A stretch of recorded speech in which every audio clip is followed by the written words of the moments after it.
that would deem this sort of behaviour as completely unacceptable of human beings, but clearly not. Clearly not. Unless, of course, the Hamas are not human beings.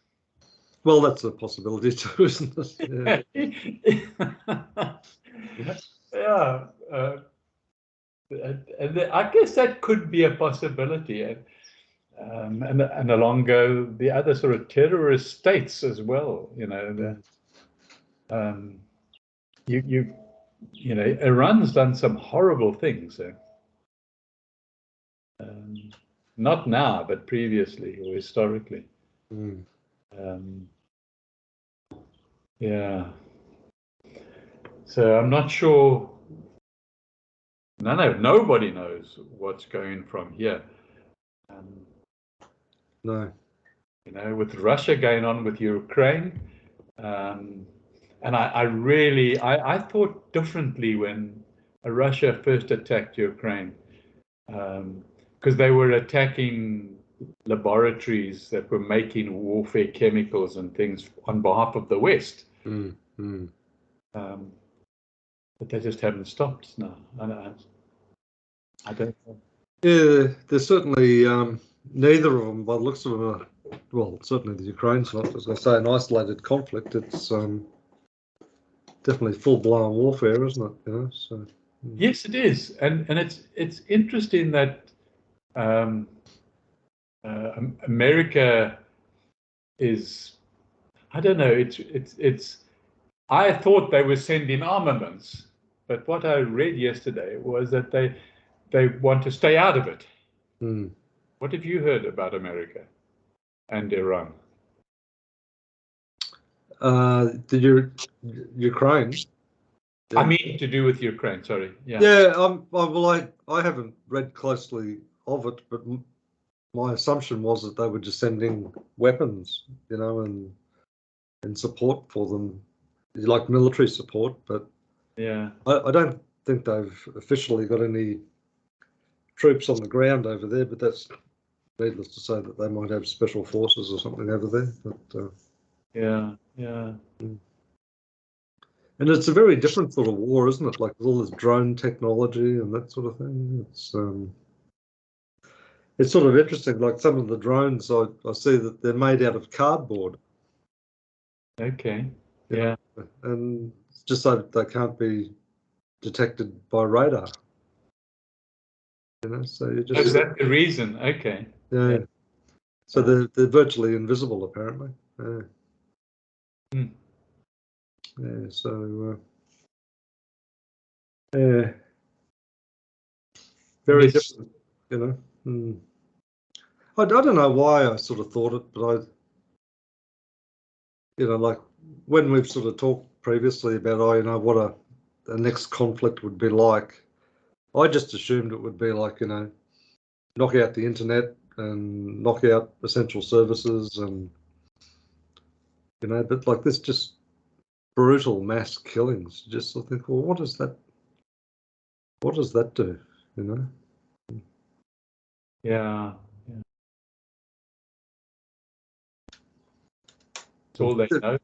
Well, there is no logic to it, is there? There is no logic.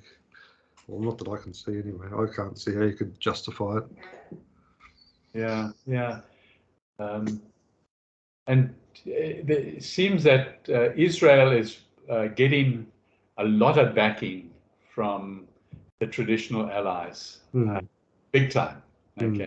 I know you can't believe much you see in the news media these days, but because my understanding was there was some big deal that had pretty much been brokered around giving that Gaza Strip to the Palestinians.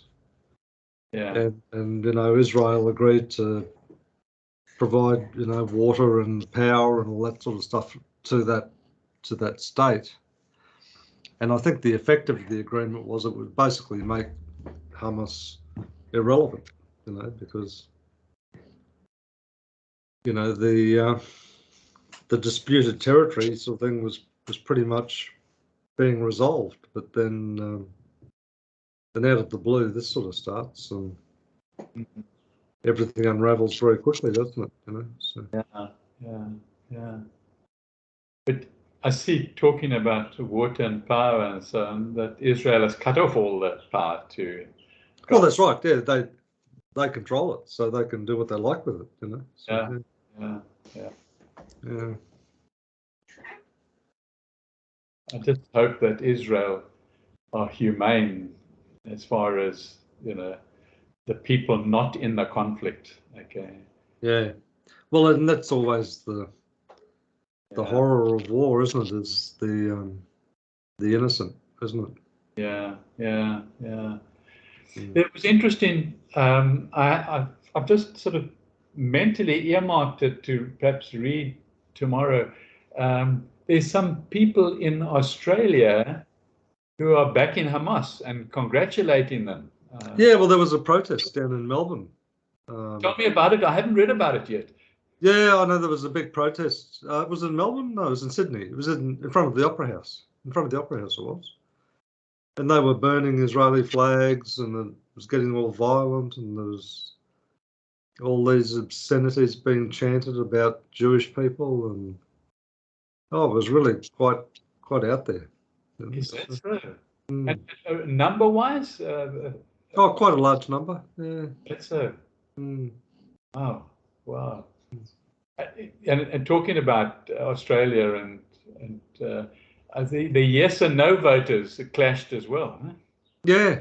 Isn't that I don't know. Maybe I'm the odd one out here, but I just cannot understand why there's such a vigorous debate about recognising, the First Nations people and giving them an enshrined recognition, that their voice is important when it comes to making laws within the country. I mean, why is that controversial?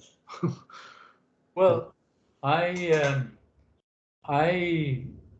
well, when you and I spoke about it last week or week before, I think it was, we both couldn't understand. But then on this during the week, this past week, I listened to that program on TV that had a live debate. Okay, yeah, I didn't see it myself, but yeah. I was really interested because I wanted to know what the two sides of the story was. Mm. So what they did, just to tell you the scene, seeing you didn't watch it, they had the two main people for the yes vote and the two main people for the no vote, and a compare sitting between them, and they facing one another. Okay. Then they had an audience selected of people who did not know which way they were going to vote. All of them, the whole audience. Okay, they were selected for that and allowed in because that was it. Okay, and then they gave the audience a electronic device, and they said, as you are listening to the debate, okay, if you agree with what's been said at that moment, turn your thing to the right, and if you don't agree, turn it to the left. Okay. And then on the screen, as viewers, we could see the outcome of that to the moment. Okay. So you could see what people were saying and what the people who hadn't made up their mind were thinking. And then it came to the end of the program, and they were asked, not all of them. Time didn't allow all of them, but they just ad hoc selected a few people and said, have you now got your mind? And the couple said no, they're still undecided. But then a couple said, yes, I have made up my mind. I'm going to vote no. Okay. And by the end of the program, I would have voted no. Really? Yeah.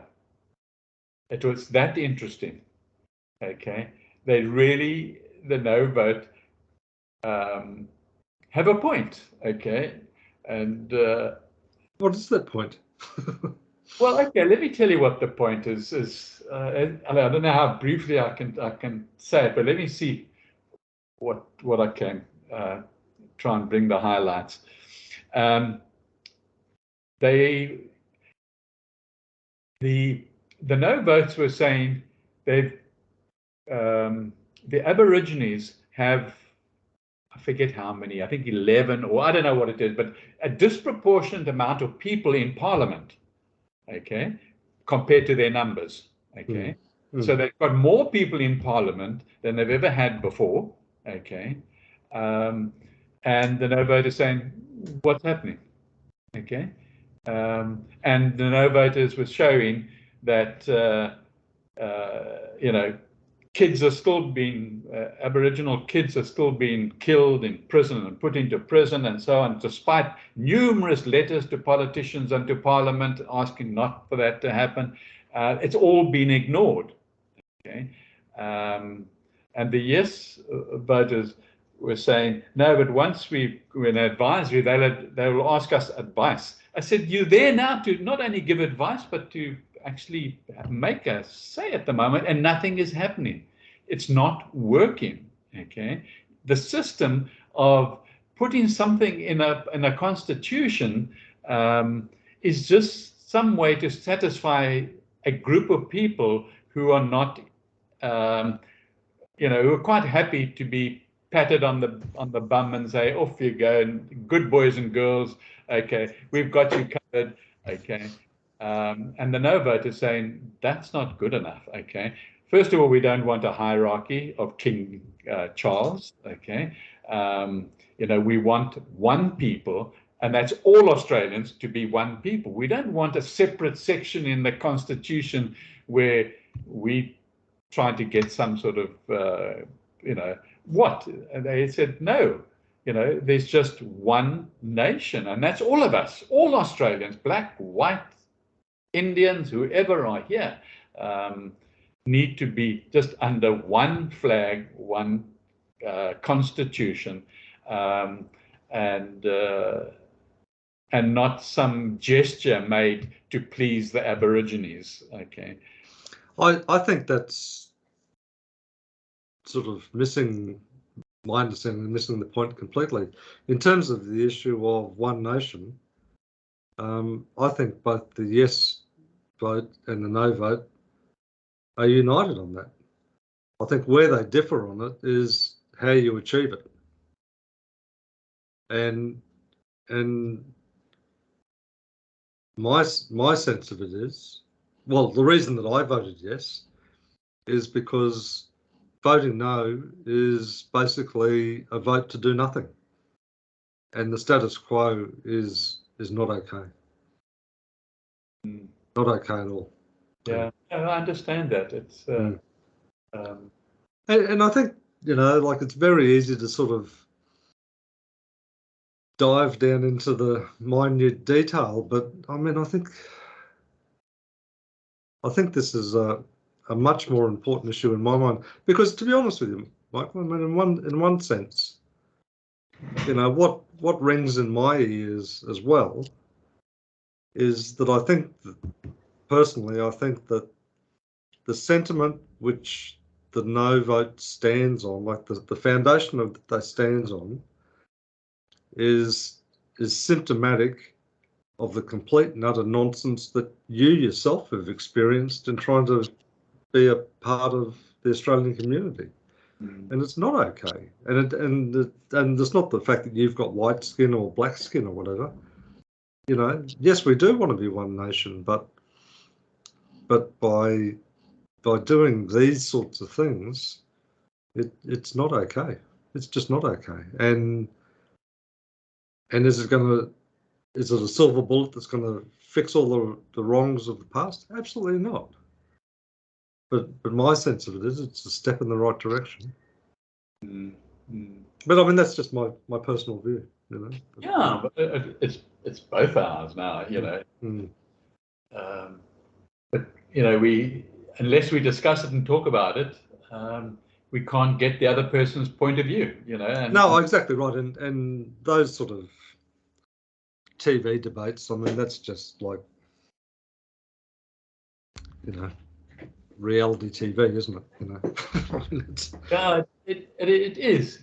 But what I enjoyed about it is that the two main people on both sides were opposite each other, they were each allowed 1 minute to say why they want people to vote no. yeah. All four of them. Okay.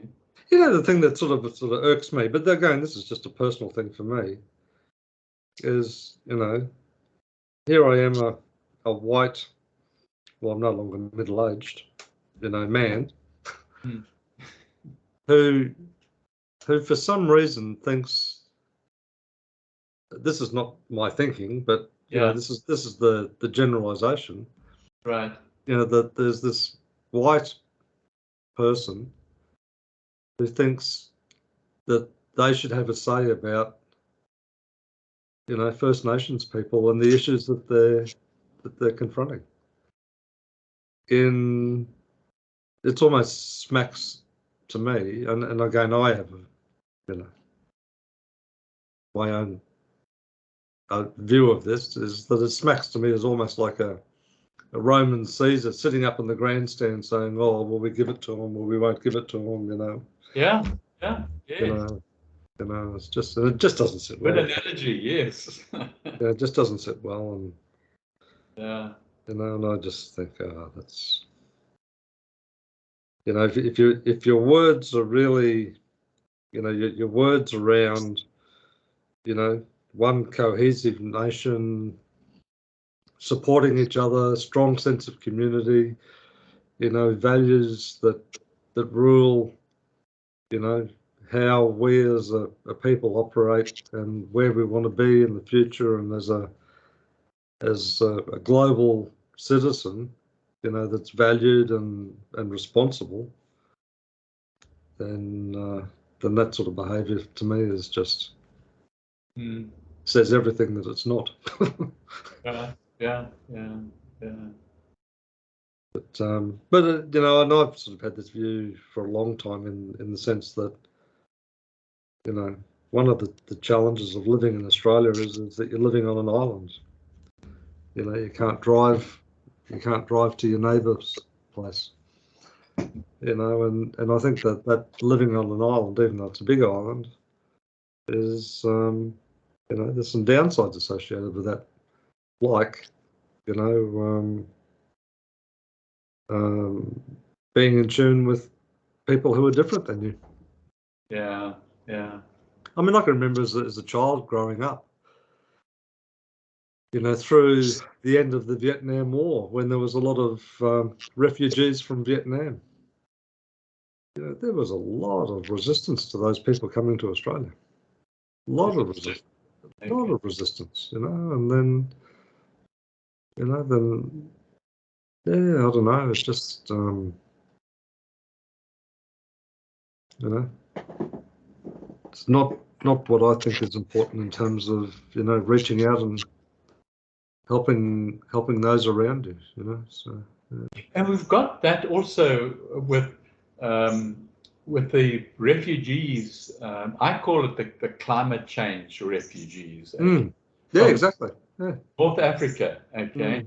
You know, trying to cross the Mediterranean, very dangerous, and landing on the other side, and people just like blocking them, okay. And you know, where is the humanity? Okay? You know, the Alatra people used to talk about that a fair bit, didn't they? You know, in terms of, you know, the refugees, whether it be out of natural disasters or anything, you know, that. But I'm not sure where they've gone actually. The Alatra people, I've sort of lost touch with it a bit. But anyway. Yeah, I've lost touch now for quite a long time. And I see his face appears every now and again when I go and look at YouTube or something, but I haven't listened to them.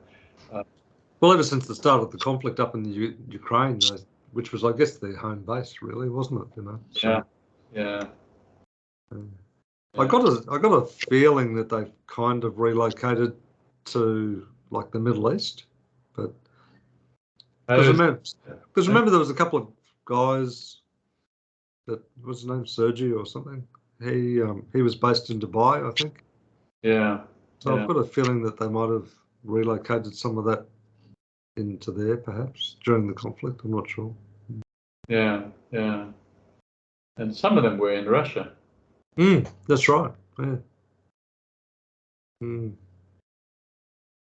Yeah, I can remember you saying there when there was some forum or something you attended there, and you said that there was a bit of tension, actually, was there, between the Ukrainians and the Russians or something? Yeah. Yeah. Yeah. Yeah.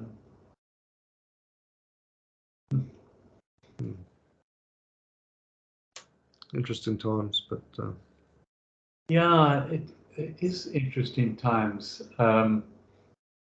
It brings me to the thought that, and it was sort of a roundabout different way, but I'll say it as it is relevant now. Is that, or let me ask the question that I asked myself first, and then I answered it for myself as well. But what, for talking about the individual now, and obviously the individual expands into the community and expands into the country and expands into humanity as a whole. What can an individual do, or what does a human do, or what is he doing to create his environment, to manifest maybe his environment? I've thought about that a lot. Okay, well, give me some of your thoughts, because I was thinking about it in bed this morning. Well, I suppose my journey of discovery, if you want to call it that. Yeah. Like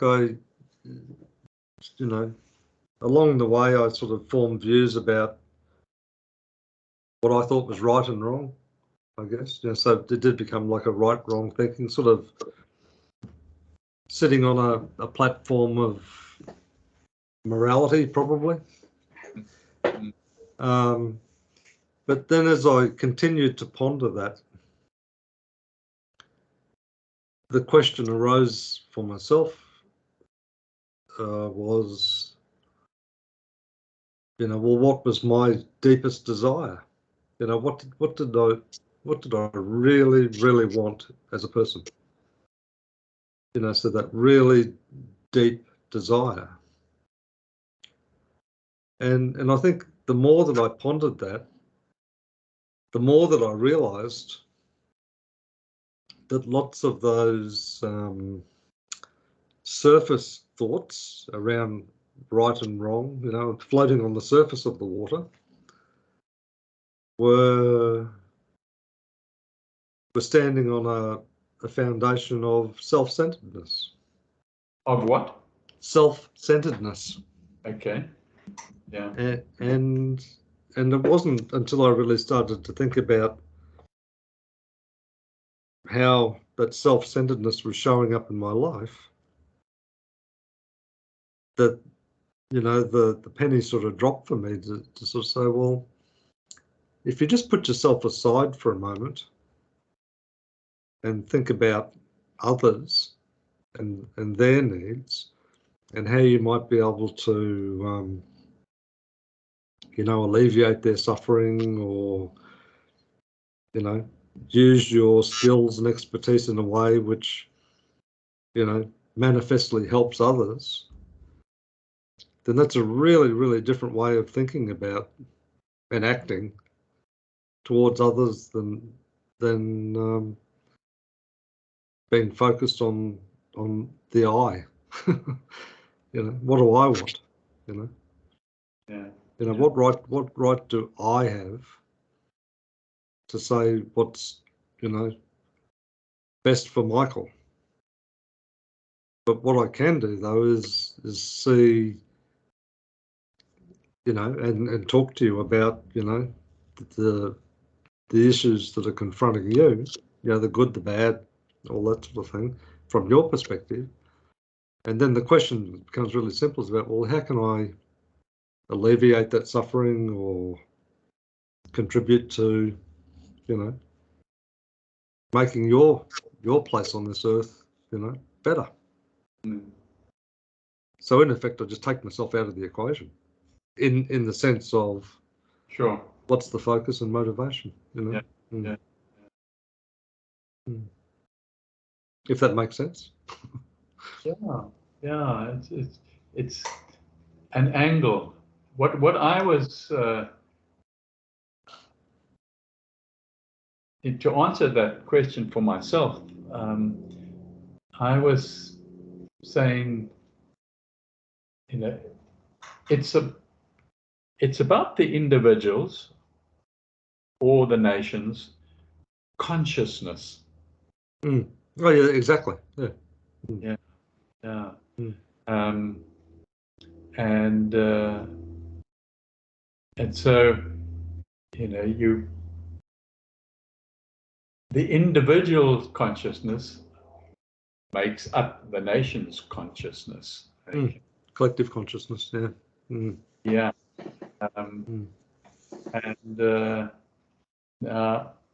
I've always, when I use the word consciousness, to me it's always had a sort of spiritual connotation. Okay. But this morning I thought, no, it doesn't. It's just about an aspect of an individual's link to something else, and however that person behaves or thinks or ponders on something, okay, and to the degree of sincerity of the thoughts or the pondering or the meditation or the contemplation on that would manifest his environment.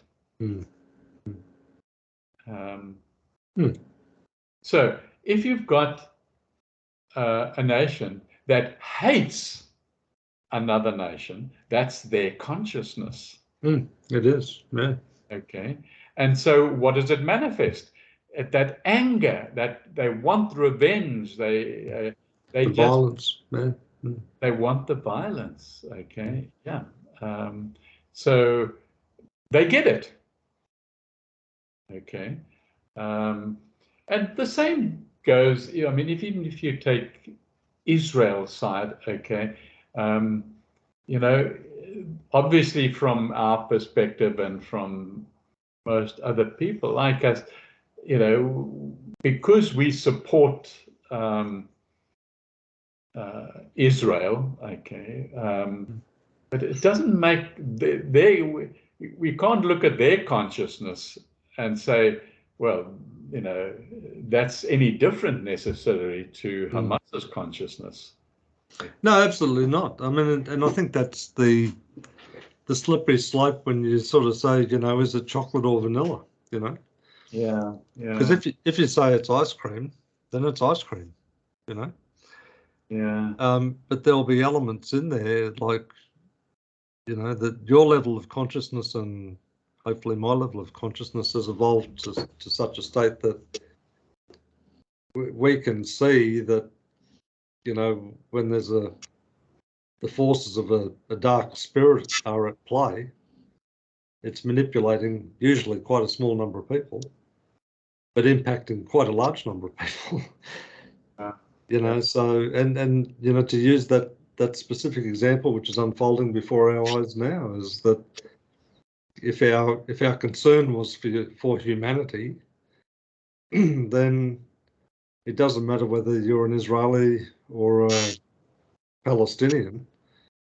It's just like, what do we need to do to sort this out for our collective benefit? No, that's Well, because of who we are. Yeah, that's right. Yeah.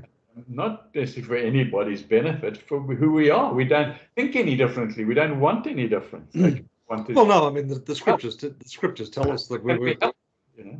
Well, that's right, and the scriptures tell us that we were created in the image of God. Well,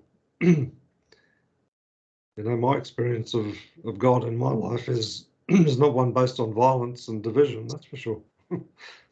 Well, that's the opposite. That's so people their consciousness is connected to the satanic forces and to all the type of things that consumerism bring to us. Yeah.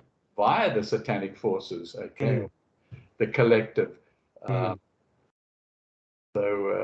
there's nothing new under the sun. I mean, these sorts of conflicts have been going on for thousands and thousands of years, and that doesn't make them right or any better or anything like that. But by geez, I tell you what, you'd sort of wish that we'd learned. Well, let me tell you, also this morning, I came across, collective consciousness, the group, okay, which is basically, I think Simon Sparks is or Parks is the. Oh, okay. Yeah, I've heard you talk about them. Yeah. I lost contact again with them, like I did with the other group, and I still got their emails or their whatever came through, and the years came and went, or come and gone, and this morning with my thinking and so on, I was doing my emails in bed because I have an email that only goes to my phone, doesn't go anywhere else. Just one particular email, and that's what they've got, that one. And along comes an invitation to attend a Zoom meeting with an interview tomorrow. Okay, to be 5. I think it's 4:30. So whatever time you now, because we always speak. It's my 4:30 that we always speak on a Wednesday. Okay, don't know what your time is. So it's at 6. Yeah, well, it's currently 7:10 here at the moment. Yeah, so it's 5:10 here. Yeah. But at 4:30, so 8:30 your time, no. Yeah. What time is 4:30? That's my 4:30. So you're 2 hours ahead. So yeah, 5:30, 6:30. So your time, 6:30 tomorrow. They interviewing a person I didn't know existed. Okay, and they gave a little in the email, just a short write-up, and then a link to his website, and I was amazed. Okay, I'll tell you why I'm amazed. Okay, and I can certainly send you the email. I can send you the link and even the Zoom meeting if you. But what he was a person who was abducted at 7 years old. Okay, and that was 20 years ago. Okay, and now this comes the interesting part. Okay, his captives took him off planet. Really? Took him off planet, and he spent most of his time off planet. Okay, still in the beginning feeling very angry, very resentful that he was a slave, because that's what he was. Okay, he grew up as a slave for these aliens. Okay, and I thought, now he's back here. Okay, there's just so much in my mind that just goes around and around and around, and so I'm going to try and listen to the interview. A lot of questions, isn't it? It's like, how do you get back when you're off planet? Yes, well, probably the same way you got off. Okay, I would imagine. I know for the Americans have this we've heard it from a whistleblower. They have this alien technology. It's what do they call it? The stuff in America where nobody gets to know about it. Not the government, not not the head, and so on. I think they call it black something. And the whistleblower was saying they were able to put a person in a chair and almost instantaneously send him to Mars. Okay. Wow. And now, you don't know whether it's on another dimension. It sends us. These are things that I don't know. Now, so the alien technology, which obviously the Americans got from aliens, okay, and are probably working with them, and we know from our previous connection with that group that they had an alien there, but she was a good alien, okay. So they're good and bad aliens. But what this guy was saying, just in the short write-up that I read, and I listened to a short video about this interview that's coming up when I went onto YouTube. I can't even remember his name. But and he was saying that we just don't know it, but they are just virtually the entire galaxy, okay, is run by aliens and slaves everywhere. So everywhere, okay. He says even here on Earth, you've got a slave trade second to none, massive slave trade. And he said so many people do know about it, but they just keep quiet about it, okay. And well, we call it consumerism, don't we?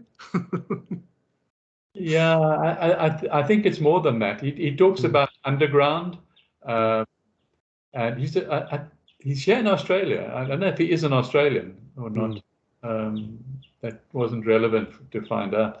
But he's in here, Australia. It's the Australian collective community that have got him to interview him. Okay, he's somewhere on the East Coast. He's going to be interviewed, and he's out in the open. I mean, he's not like trying to hide or anything.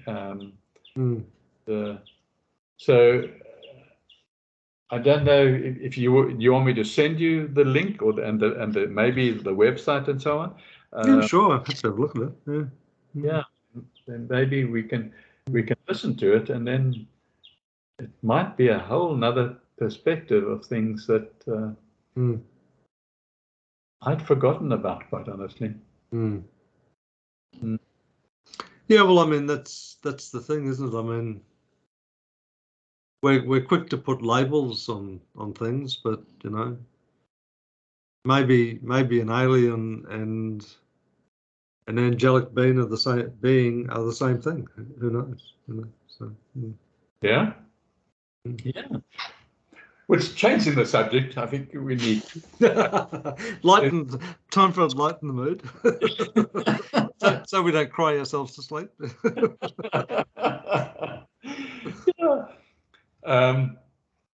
What do you think it's? I don't want to put it in the form of a question.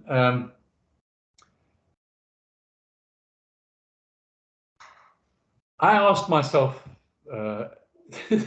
I do a lot of things in bed. Before I got up this morning, it said, I don't know what sparked it. That's why I'm hesitating now, because I can't recall what actually sparked the thing. But anyway, you think my question to myself was, so you can probably change the past by changing the future. And I mean, how bizarre. I mean, how ridiculous. But it was there. It was absolutely there. And then, while I was shaving, I was thinking, if there's no future and past, okay, then the illusion of going to the future and changing something of the past could be a reality. Okay. Because is there such a thing as a future and a past in all the dimensions? But anyway, what's your take on that? Oh no, I agree with you. Yeah, I mean, with a lot of the study I've been doing over the last few months, Yeah. They talk about the new creation being now but not yet. Yeah. And Yeah. so it's here, but it's not here. Yeah. And I think that like putting quantum physics aside for a moment, that all of the teachers that I've encountered always talk about the importance of being the present moment, because in reality you can't be anywhere else other than where you are right now. Yeah. So it seems to if you follow that argument, then your revelation in bed this morning is absolutely spot on. So, I wish I could see it. and it's funny, isn't it? Because sometimes when you reflect on things in the past, like something like a memory might come to mind or whatever. Yeah. I don't know about you, but sometimes you think to yourself, did that really happen? Or am I just imagining that now? Absolutely. Yes. Yeah, that's true. I don't know whether it's just the advance of, the relentless march of time, but yes, sometimes you can just say like, wow, like, was that even real or did I make that up? Yeah. Yeah. Yeah. And last night I dreamt of actually a friend that I went to school with, and then I knew him after school. And then he died about 10 years ago. Mm. And in fact, quite a few of my classmates and schoolmates have died. But anyway, his name was Bruce, and there he was, and alive and well. I don't know, I'd gone with a group of people to meet him. He had come back from somewhere, and we gave him a surprise party, and just weird. Okay. Mm. Where does that come from? I mean, I haven't been thinking about him for ages. And here I dream about it in a very real sort of dream. Anyway, let's not go into that dream world now. I think well, that's the worry, isn't it? This is a dream world, but anyway.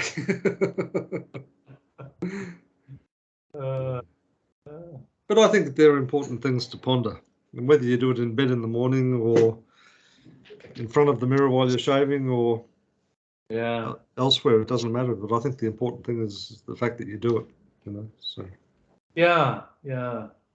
I think so too. I think it's important. I think it's got to do with our consciousness. Okay. And if we want our consciousness to evolve, just maybe we finish off with probably the most important aspect of what we've spoken about today, the consciousness. As long as you are thinking about those attributes that you spoke about, okay. You said you found them in the biblical text. You are getting your consciousness is growing in a certain direction that will change the world. Without a doubt. And the world will start caring for each other as individuals. And isn't that the way? Like there's this critical mass develops, and then there's a tipping, and it just. Yeah, and then there are people while that is happening, and we see it here in Australia. We've already spoken about it tonight, and who are just automatically get angry and are they want to resist, whatever. They don't know what it is, okay? But it's, no, they don't know what it is, and they just feel that they've got to blame someone out there. It's nothing to do with me. It's someone out there, Yeah, and so they get angry, and so that turns into violence. Well, it does, and I guess in one sense, like to cycle back to where we started, is that, if someone says, I'm voting no because, well, what's the energy that's driving that? Is it fear? Yeah. Is it anger, or is it like, well, where's that coming from? What's that about? So yeah. And they're the questions I think that need to be pondered, for individuals, if hoping that they've got the level of conscious awareness to sort of even know to pose that question to themselves, Yeah, yeah. And be honest with yourself to have a good close look at it, So yeah. The very interesting thing about Australia is that it's compulsory to vote. Yeah. No, I don't know any other country in the world that it's compulsory to vote. Okay, and I find that so interesting. Okay, and you then get the will of the people. Okay, down on paper, whatever it is, whether it's a political vote or whether it's whatever. Okay. So interesting. And it is interesting, too, because what it showed, what I've experienced and seen in my own lifetime is that if the community forms a view, and it's strong enough, then all of the traditional statistics just go out of the window. Like they say, for this person to lose their seat in Parliament, there'd have to be something like a 10% swing against them. Yeah. What I've seen on a number of occasions is if the community decides that person shouldn't be there for whatever reason, or even as a representative of a bigger issue, it doesn't matter what the percentage is, they'll get turfed out. Yeah. So we should never underestimate the value of that collective consciousness in that sense. And it's a double-edged sword, because if it's a dark consciousness, well, then expect dark things. Yeah. If it's a light consciousness, we'll expect light things, So. Mm-hmm. Yeah, it was one of the thoughts when I was watching that program of the yes/no vote, and Sue was also watching it with me, and she turned to me and said, "That one woman, which was on the no vote side, said she's got her own agenda." Yeah. Okay. I thought, okay, that's interesting. That she came up with that comment, and that she wants to. She's actually, and we discussed it after the program finished. She wants to make inroads into the political field because she's in politics. She's so. This is a stance to get some followers. Yeah, just using it as a vehicle to advance her own personal agenda. Yeah. Absolutely. And whereas the one that was leading the yes vote, and we see it. Goodness, we see it all the time on adverts. Last night, I was so pissed off watching what we were watching because, her advert would come up all the time. It's not going to make any difference to you, but it'll make a difference to the Aboriginal children and so on. You probably see it as well, that it's just non-stop adverts. And thank God it's coming to a vote now, coming to an end. And then they're not. Well, that's right. And I suppose the more fundamental question, in my mind, that people should be asking is, what about that poor black fella sitting out there in the middle of nowhere? Who's asking him what his view is, Yeah. What would he like, But Pretty easy for us sitting here in comfort, you know, never have to worry about where our next meal's coming from, generally. But anyway, no, I'm just getting cynical now, aren't I? We should keep this positive. Yeah, I think we should call it a night. Very good. Well, that was a good chat. I enjoyed that. That was lovely. Yeah, myself. Yeah. Lots of, like, we should eat our food. Lots of different varieties of stuff we've spoken about. Exactly. Yeah, no, that's right. Yeah, no, we certainly had lots of different varieties on the plate tonight. That's for sure. And I don't know about you, but I didn't come to our meeting with any agenda. No, me either, really. But and they're normally the best discussions, aren't they? So Yeah, they do. They absolutely do. let them unfold. Anyway, Very stay good. well, and I'll send you that link, and you maybe I'll see you on Zoom tomorrow. Yeah, no worries. Okay. Okay then. Bye. Bye now.